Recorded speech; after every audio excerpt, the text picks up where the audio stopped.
Right, so I'm going to be talking about the differences between Bram Stoker's Dracula, the film, and the book. So, first off, I want to talk about the actual character of Dracula. So, in the novel, the only real motivation we get from him is that he wants to create a master race of vampires. However, his motivations for this are not truly revealed. And we don't understand why he wants to do this. We just know that he wants to create a sort of master race of vampires. And his motivations aren't fully explained, and I think that's because most of it comes from the speculations of the investigators like Quincy P. Morris or the people that are creating the frame tale that we get from the letters and from the diary entries. Now, in the film, we understand that he's motivated by his love, and he became a vampire because of his love for his wife, Elisabetta. And he goes through this type of Eucharist after she dies to become a vampire. And it's interesting because it goes really hand in hand with Christian theology and how the Eucharist, you become one with God. And by performing the Eucharist in this way, he's becoming not one with God. He is putting himself and pitting himself against God. And we have more of a motivation for him throughout the film. Mina. Mina becomes his motivation because of how much he loves Mina and how much he wants to be with Mina.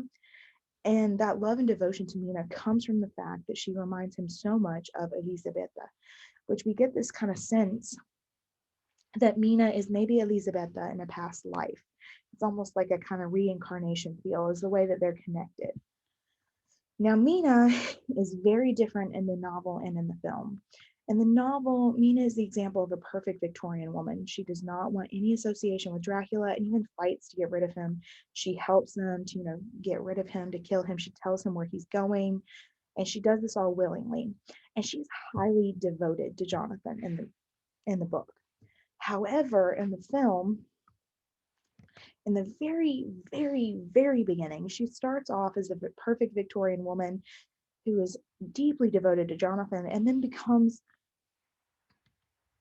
she evolves into a highly sexualized woman. And this kind of happens when she meets Dracula, but it doesn't have any real correlation because we also see it with her spending time with Lucy.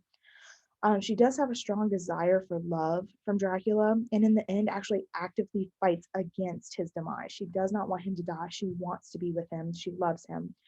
And an interesting thing about that, going back to Dracula, because I forgot to mention this real fast, um, we see that in the book, we know in the book that Dracula is based off of the character, the historical figure of Vlad the Impaler. And we know this because there have been studies done. However, in the film, we see an active association between Dracula and Vlad the Impaler. So in the beginning, when they're at war, you can see him literally impaling people and putting them upon the spikes all over wherever. And then later on, he refers to himself and tells Mina that his name is Prince Vlad. Another interesting thing is that Dracula, when he explains to Jonathan his ancestor, he talks about how he was actively fighting against those who were against God. He was protecting the word of God. And it's interesting to see how that kind of devotion to God went straight out the window as soon as Elizabeth died. And going back to Mina, she doesn't, she shares this devotion with Dracula that she doesn't have for him in the novel. She's almost obsessed with him. She constantly wants to be with him. And even in the scene at the very near the end, where they're in the asylum, she's sleeping in the bedroom, and Dracula comes to her. In the novel, he is supposed to force her there and or force her to his chest to drink from the blood, and it's supposed to symbolize, the mother feeding from the mother feeding the child, and it's supposed to symbolize a kind of life. And in a Eucharist, again, a Eucharist, this is the blood of my body, and this is the bread of my body. It's supposed to symbolize that Eucharist. However, in the movie, we see that Mina willingly drinks from the blood of Dracula. She willingly takes this Eucharist. And it's still that association with the mother feeding the child, and it's still the association of the Eucharist. It's just done and showed in a very different way. And going into Lucy, Lucy seems to be pretty similar across both fields. She is highly sexualized. She has the three proposals. Um, she is still the Bloofer lady. She feeds on children when she turns into a vampire. She's very similar. And the only real difference that I can see is that she's really kind of demoralizing Mina in the movie, that is. She is the one that shows her these sexual acts and tells her, oh, you want to perform these. You could be like me. Here's how you do them, or here's the things that I did in my dreams. Oh, let's kiss in the rain. And she's just more highly sexualized in the movie. And I think it's because we are seeing her perspective from a first person perspective. We're seeing it as people watching this go down. We're not reading about it in other people's diaries or other people's medical notes. But it is very much so, this is what's happening. And we get to see a more sexualized version of Lucy in the book than we really get to see in the novel. Because in the novel, we are aware that Lucy is highly sexualized, and that's why she must die, because she's the new Victorian woman. She is the new woman. She believes that women are kind of, learning and evolving and should have these desires. And that's why eventually she must die. And it's honestly why I think Dracula feeds on her, because she is so highly sexualized and demoralized that it doesn't matter if he feeds on her. And I think that that's the reason he doesn't, maybe both in the book and the movie, but it's more evident in the movie. So the otherness of Van Helsing and Quincy P. Morris is a little different both in the film and in the book. In the book, you can see an otherness more so in Quincy P. Morris than you can in Van Helsing. But in the movie, Quincy P. Morris is way more othered than, Van Helsing is way more othered than Quincy P. Morris. Van Helsing is desensitized to the idea of the vampire. He is desensitized to what he has to do to achieve this goal, to create a reason to kill Dracula, a reason to go after Dracula. And Quincy is just kind of there to be the one that he's othered, like he's an other of the ones that are kind of wanting Lucy's love, but he's not really othered because he does fight so hard and he has those morals that maybe I think Van Helsing lacks. And we can kind of see that with the way that he just so blatantly is like, oh yeah, well, we gotta stab her and we gotta cut her head off. And even though that's supposed to be portrayed maybe in the book, it's not as jarring in the book as it is in the movie. And it's really interesting to see how, when we can actually see that happening, how differently that makes us feel. And it's definitely, I mean, I know for me personally, I felt way more like, whoa, Quincy just said that, like, we're about to go cut off your wife's head and stab her in the heart. And that was way more of like a step back moment than maybe it was in the novel. I really wanted to talk about Renfield.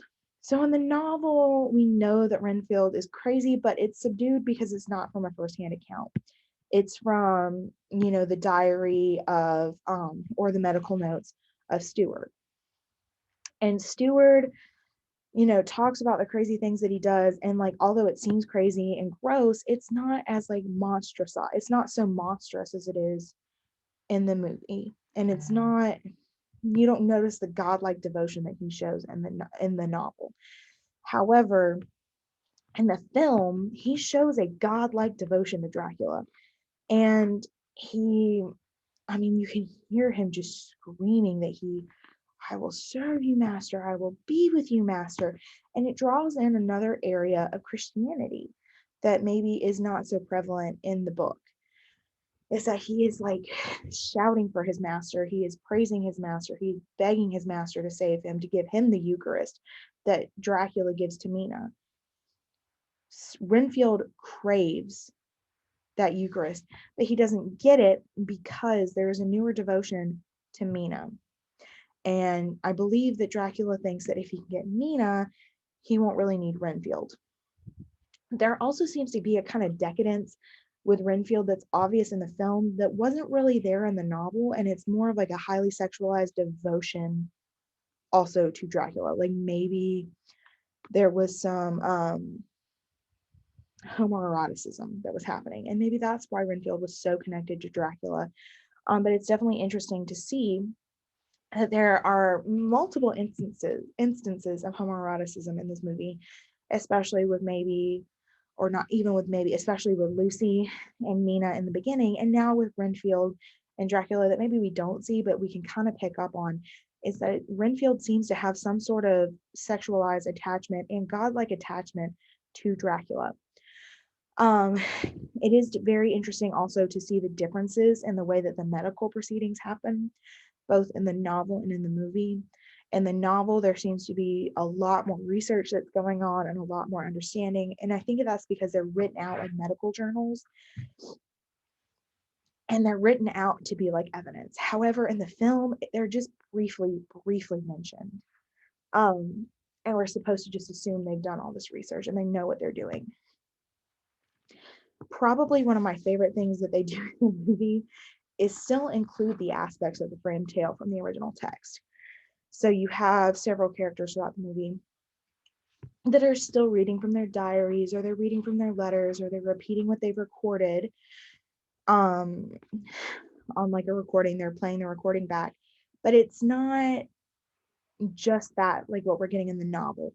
In the book, we're getting the actual story that we can watch as like almost a first-hand account of what happened, and we're getting to see how all these things played out that maybe we don't get to see in the novel. But those are just the major things that I think are so different. And while I have a greater appreciation for the novel and what it is, I honestly think that the movie does a better job of having us sympathize with Dracula, because in the novel we don't really understand why he's doing what he's doing and we can't really root for him.